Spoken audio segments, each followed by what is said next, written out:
Assalamualaikum warahmatullahi wabarakatuh. Halo Sobat Konseling, kembali lagi di podcast konseling dan edukasi dengan tema Be-Start dari kampus ke kancah internasional.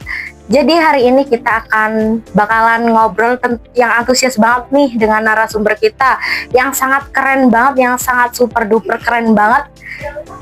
Beliau dari Fakultas Pendidikan Agama Islam angkatan 2022 di Universitas Muhammadiyah Metro.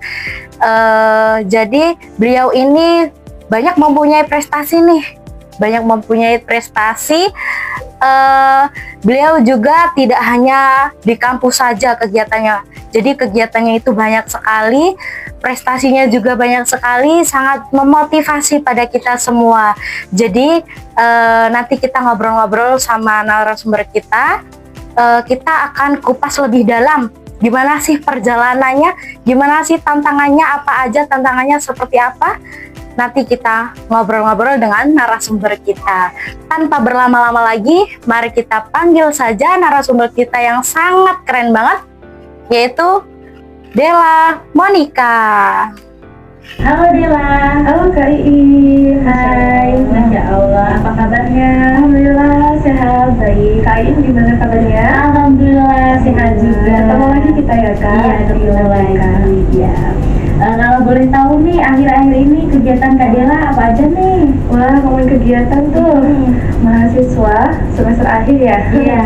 Ya, sebelumnya kegiatan akhir-akhir ini KKN, PPL, kemudian mengisi laporan tentang KKN itu sendiri. Yang mana ya sebagai mahasiswa juga kegiatannya selain belajar dan kuliah, juga aktif di berbagai kegiatan sosial di luar. Alhamdulillah saya juga mengajar di salah satu pesantren.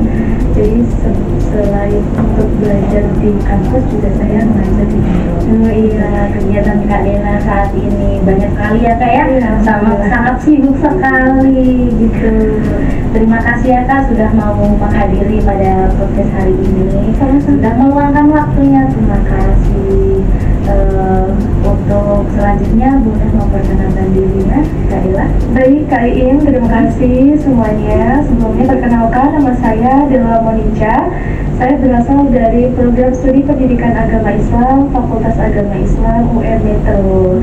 Dan saya juga kebetulan satu angkatan dengan moderator kita Kak Iin pada angkatan 2022. Iya, kita satu angkatan. Ya, sebelumnya kami ini pernah satu kelas karena saya sebelum masuk PAI saya pernah belajar di bimbingan konseling selama kurang lebih 2 bulan. Kemudian saya pindah di program studi PAI biar sejalan dan searah juga sama kegiatan-kegiatan saya selain jadi mahasiswa.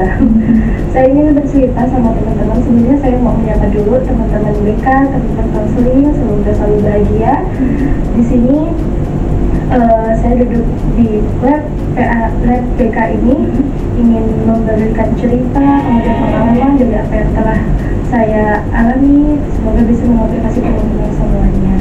Jadi sebelum saya berada pada posisi ini itu pasti juga pernah mengalami yang namanya masa-masa suram, masa-masa lelah, masa-masa bingung, mungkin mau kuliah juga ngapain, itu juga pernah saya alami. Apalagi saya ini kan berasal dari kategori keluarga yang bukan keluarga punya gitu ya Kak. Jadi saya berjuang dari nol, orang tua juga udah ngasih batasan buat saya untuk kalau kuliah sendiri, orang tua tidak memberikan materi tapi hanya doa.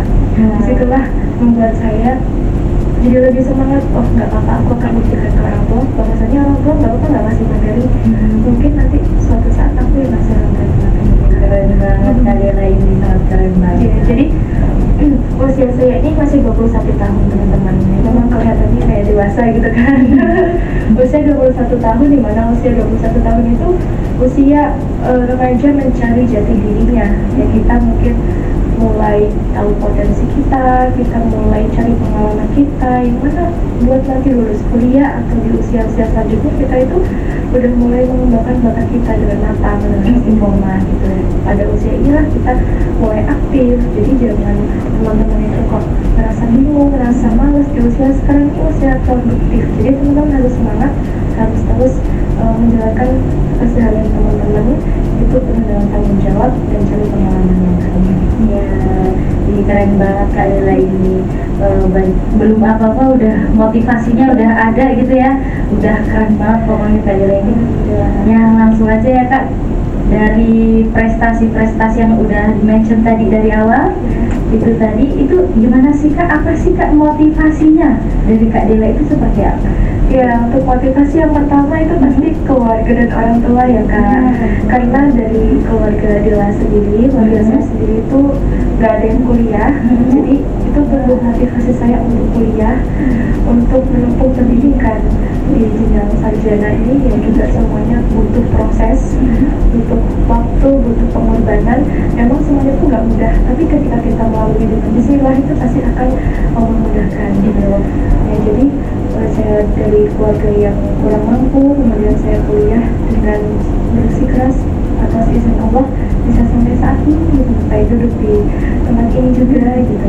Jadi motivasi pertama adalah orang tua, kemudian keluarga, dan dari diri saya sendiri untuk harus lebih baik dari yang sebelumnya. Karena memang orang yang beruntung itu adalah orang yang lebih baik dari yang kemarin gitu. Dan orang yang rugi itu adalah orang yang hari ini dia lebih buruk dari yang kemarin. Jadi intinya kita harus menjadi orang yang beruntung. Gimana caranya? Dengan menjadikan diri kita itu lebih baik dari sebelumnya. Seperti itu Kak. Keren banget. Jadi motivasi Kak Dela tadi ya dari keluarganya, dari orang tuanya, dari keluarganya ya. Jadi harus kita belajar dari yang sebelumnya, harus lebih maju ke depannya gitu. Itu tadi motivasi dari Kak Dela ya. Dengar-dengar Kak Dela ini pernah ke luar negeri juga ya Kak ya? Iya pernah Kak. Pernah ke luar negeri, terus pernah ke kota-kota lain juga ya Kak ya? Ke daerah-daerah Ke daerah yang lain juga. Keren banget ini Kak Dela. Kan Kak Dela ini kan masih ngampus juga ya Kak ya? Masih kuliah. Itu gimana sih Kak, pas Kakak itu ke luar negeri ataupun ke daerah-daerah yang lain itu cara membagi waktunya itu seperti apa Kak? Membagi waktu untuk ngampus, terus kegiatan mengajar juga ya Kak ya? Terus kegiatan di luar Ya, jadi selain menjadi sosok mahasiswa, saya juga mengajar di salah satu pesantren teman-teman. Jadi ketika lulus SMA itu saya diberikan amanah untuk mengajar di salah satu pesantren. Alhamdulillah, mungkin di situ juga Allah memberikan jalan dikatakan awalnya bukan di pesantren, tapi karena memang ada di situ, alhamdulillah saya jalani sampai saat ini. Gitu. Kemudian selain mengajar, selain kampus, saya juga aktif di kegiatan-kegiatan sosial yang lainnya. Itu gimana sih caranya membagi waktunya ya kayak? Karena kalau misalkan dibilang ngajar kemudian kampus itu kan cukup padat waktunya. Bagaimana sih cara memberikan peluang bagi diri kita untuk mencari hal-hal yang positif juga di luar itu gitu. Jadi teman-teman kan kalau misalkan saya kuliah itu mungkin selesai siang atau sore ya kan, pulang, setelah pulang itu belajar, sudah belajar mungkin kalinya malam atau sebelum subuh itu pagi ya. Itu mungkin ada sisa waktu buka media sosial, buka informasi penting dan terbaru yang mungkin bisa kita coba dan nggak usah takut gagal, karena gagal pun itu bukan yang kita inginkan kan pasti, tapi disitulah Allah memberikan titik terangnya, kemudian diberikan peluang yang lebih besar lagi dari kegagalan itu. Jadi jadikan kegagalan itu sebagai cara untuk sukses, dan kesuksesan itu adalah balas dendam terbaik dari sebuah kegagalan. Jadi ketika membagi waktu itu pasti akan merasakan lelah, merasakan bingung, bisa mengatur waktu yang sesempit itu menjadi peluang yang sampai sekarang bisa dibilang besar ya Kak ya. Itu yang pertama, manfaatkan media sosial. Jadi mungkin kadang tuh kita sebagai orang anak muda ya, pegang HP itu nggak terasa tiba-tiba sejam 2 jam, kadang sampai ketiduran, sampai ya nggak ada batasannya gitu. Coba kita mulai memanage waktu kita di handphone, di media sosial itu. Kalau kita jadikan media sosial itu dengan baik, mungkin untuk kegiatan-kegiatan lainnya gitu, kita bisa aja bagi waktu di situ gitu. Tapi kalau misalnya buat asik velositian atau buat main TikTok dan lain-lain yang nggak bermanfaat, itu akan terbuang sia-sia gitu. Jadi walaupun cuma sedikit, tapi ketika kita bisa memanfaatkan sosial media dengan baik, ya insya Allah itu jadi peluang kita untuk lebih baik sebelumnya. Ya Ya, jadi itu Kak Dela pas waktu kegiatannya itu Kak Dela lihat di media sosial. Ya, ada di media sosial. Itu apa Kak? Lihat di mana Kak? Oke, jadi awal mula itu teman-teman di pesantren itu kan ada yang sudah S2, ada yang sudah sarjana, dan dengan pengalaman yang bermacam-macam.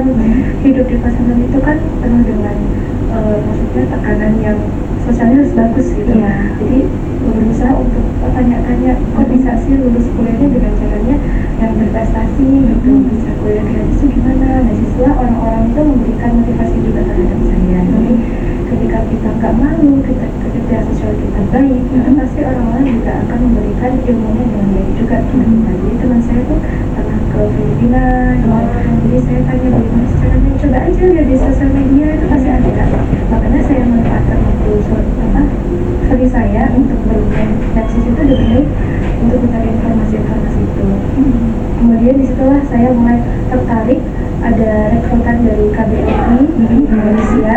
Kemudian saya daftar mahasiswa. Kemudian ketika saya daftar, alhamdulillah melalui proses yang panjang, yang nggak semuanya instan karena juga saya baru mulai. CV mungkin juga masih belum baik, itu masih biasa aja gitu. Alhamdulillah ketika diterima itu saya jadikan peluang, itu nanti bagus lagi ke depannya gitu. Udah diterima, udah belajar media, bisa mendapatkan hal-hal yang lebih bagus lagi deh. Ketika sudah sampai Malaysia, itu kurang lebih 2 pekan. Di sana saya mengajar anak-anak di SIKL, Sekolah Indonesia Kuala Lumpur. Karena di sana itu ada anak-anak Indonesia yang tinggal di Malaysia dengan keadaan yang terbatas. Maka itu kami dikirimkan ke sana untuk mengajar. Ya, di sana saya mengajar tentang pendidikan agama Islam.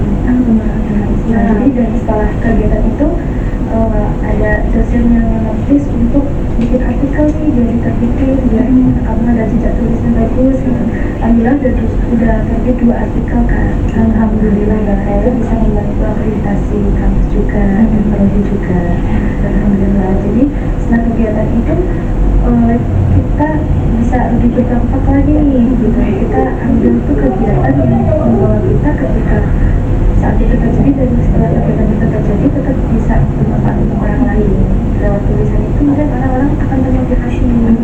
Oh, ternyata di Malaysia ada anak-anak Indonesia yang keadaannya juga nggak baik-baik aja gitu. Dan ternyata ada mahasiswa yang suka dikirim ke sana, kan kita jadi terinformasi, menambah jalur kita dan relasi kita. Nah, kemudian setelah kegiatan di Malaysia itu dari Jakarta ke Lampung saya pulang. Di kapal itu saya lihat film, salah satu film yang sangat memotivasi saya, yaitu film Laskar Pelangi. Masih teman-teman tahu ya film Laskar Pelangi itu gimana, tentang perjuangan pendidikan di pulau, di pelosok yang nggak mudah gitu. Nah, saya tuh yang terbesit di pikiran saya, setelah ini kan udah nggak ada kegiatan nih, apa ya yang bisa saya kasih buat orang-orang di luar sana, nggak hanya di pesantren aja atau di kampus aja. Saya juga ingin berdampak, mungkin mengajar di pulau atau di pelosok yang dengan aksesnya terbatas dan mahal sekali, itu pasti kan susah ya, tapi itu kan menantang gitu. Nah, ketika itu saya keluar ke Lampung bulan Mei, bulan Juni itu saya dapat panggilan dari teman saya mendaftar juga. Aku seleksi, alhamdulillah saya peringkat 6 dari ribuan orang yang daftar gitu kan. Ada seleksi nilai ya. Nilai saya tuh 90-an alhamdulillahnya, dan itu lulus akhirnya saya diterima dan dikirim mengabdi di Pulau Belitung di Laskar Pelangi. Jadi jalan-jalan apa yang saya notice, apa yang saya pengen ternyata dikabulin sama Allah ya, alhamdulillah. Tapi di sela-sela itu jangan anggap kayak enak ya kamu tinggal ngomong gitu kok tiba-tiba kejadian. Semua itu pasti ada proses dan rintangan yang dilalui, tantangan yang dilalui. Mungkin sebelumnya saya pernah menangis, nggak makan, nggak tidur atas kerja keras ya. Mungkin ingin jadi orang yang lebih apa itu besar itu pasti butuh tangisan dan air mata ya kak ya. Dan kegiatan yang di Belitung itu saya mengabdi di pulau, naik perahu, sekolah, kemudian mengajar anak-anak yang mana akses dan keadaan sekolahnya itu masih terbatas. Kita di situ kan nambah kita itu bersyukur ya, ternyata kita sekolah di kota sampai bisa kuliah, walaupun kita makan duit kita kayak yang paling susah, ternyata ada lebih jauh susah lagi dari kita gitu. Itu bisa menambah rasa syukur saya untuk lebih banyak lagi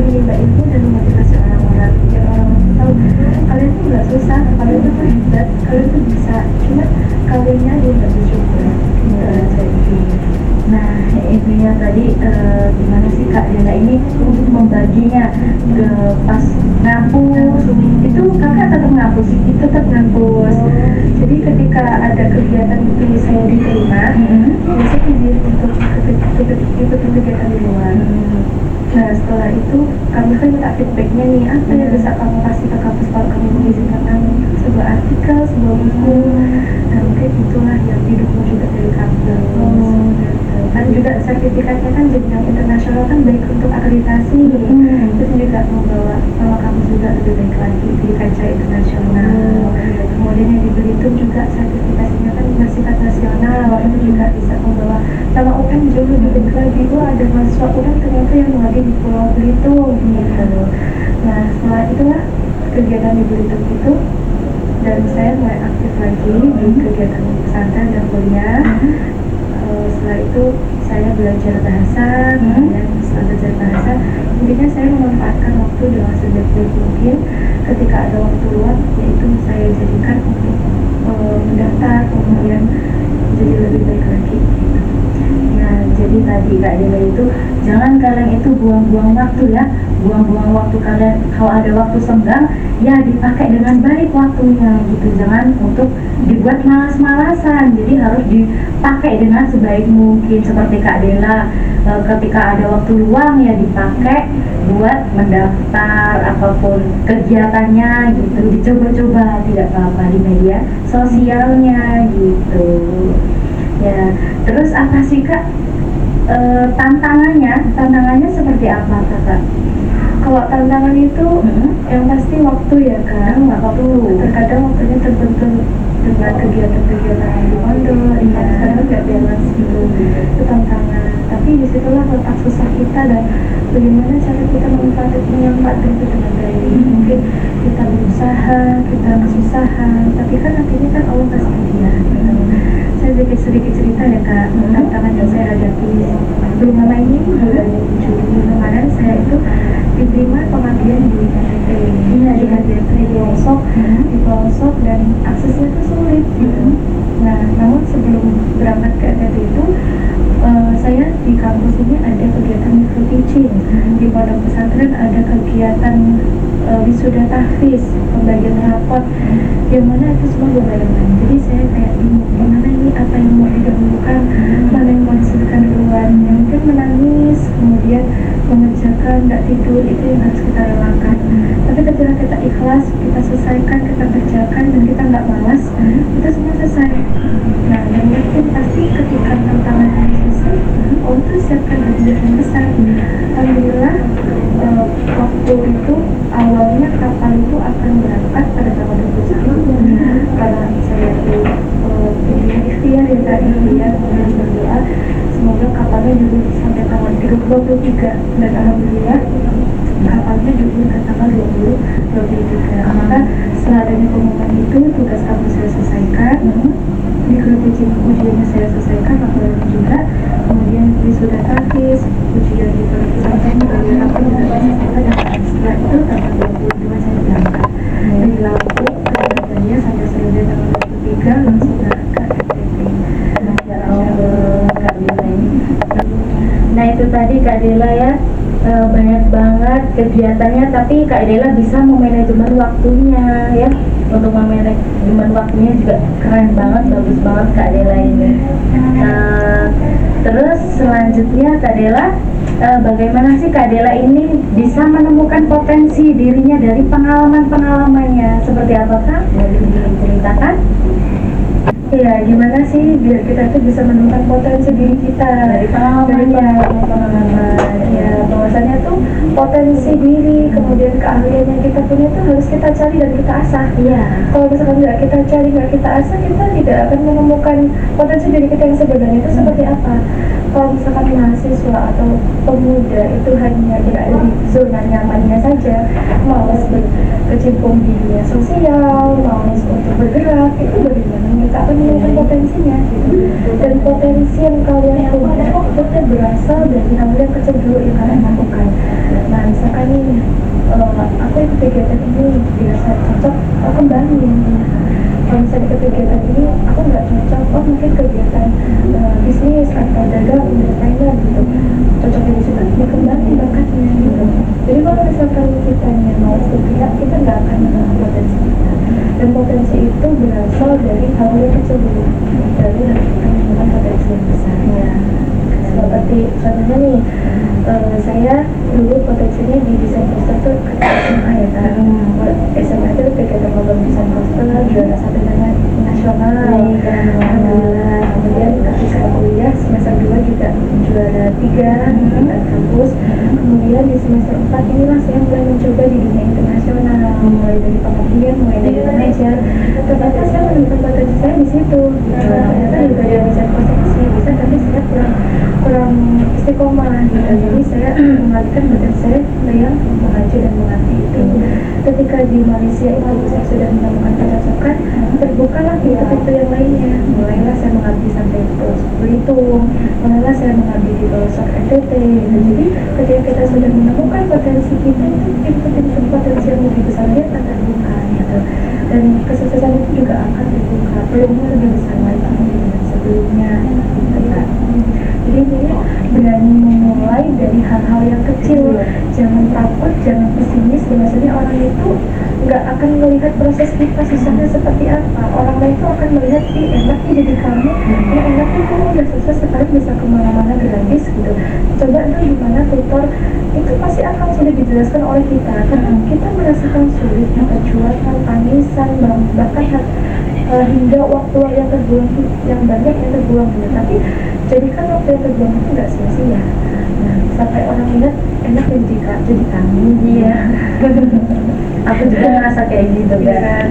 Enak banget ini jadi Kak Dela Monica kemana-mana bisa gratis gitu. Orang lain kan nggak seperti itu. Ya. Dela ya, dari motivasi dari Kak Dela ya. Jadi kita tidak boleh bermalas-malasan. Ketika kita semua orang itu mempunyai potensi diri masing-masing.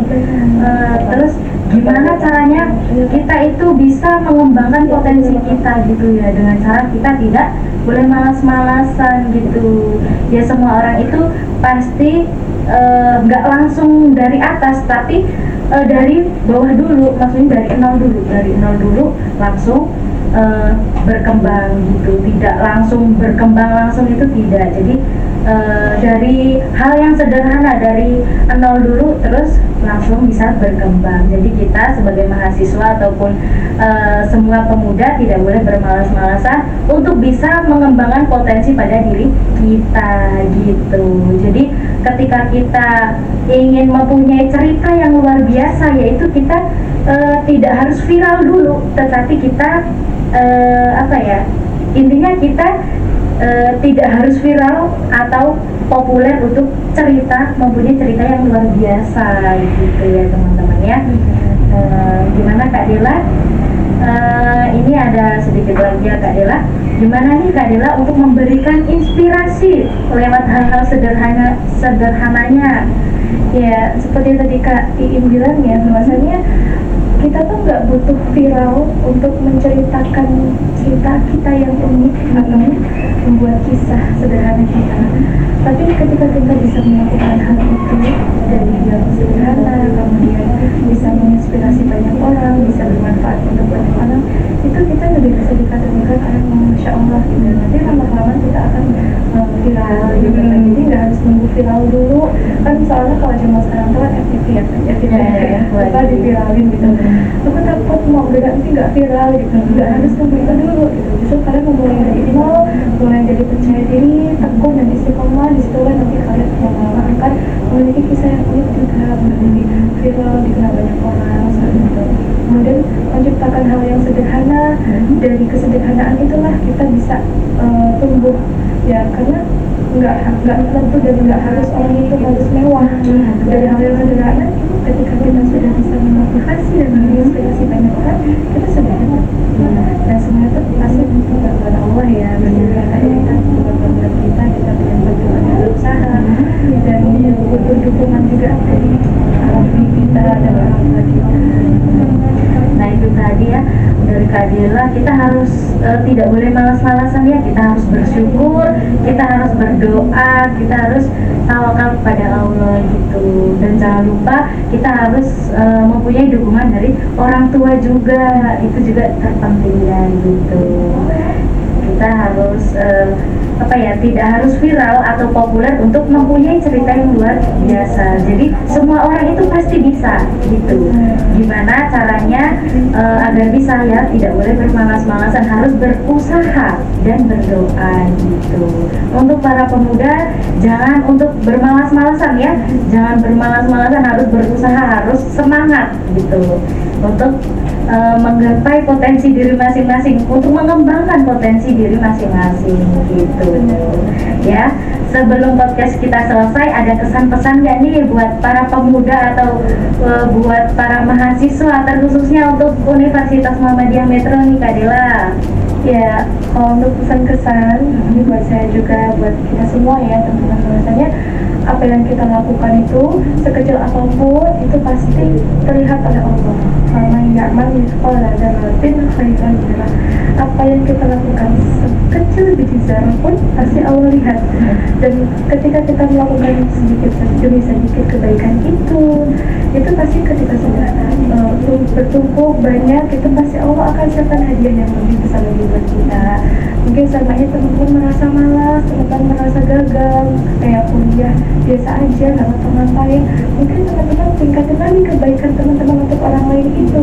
Kalau teman-teman sudah berbuat baik dengan orang-orang, kebaikan itu akan kembali lagi sama kita.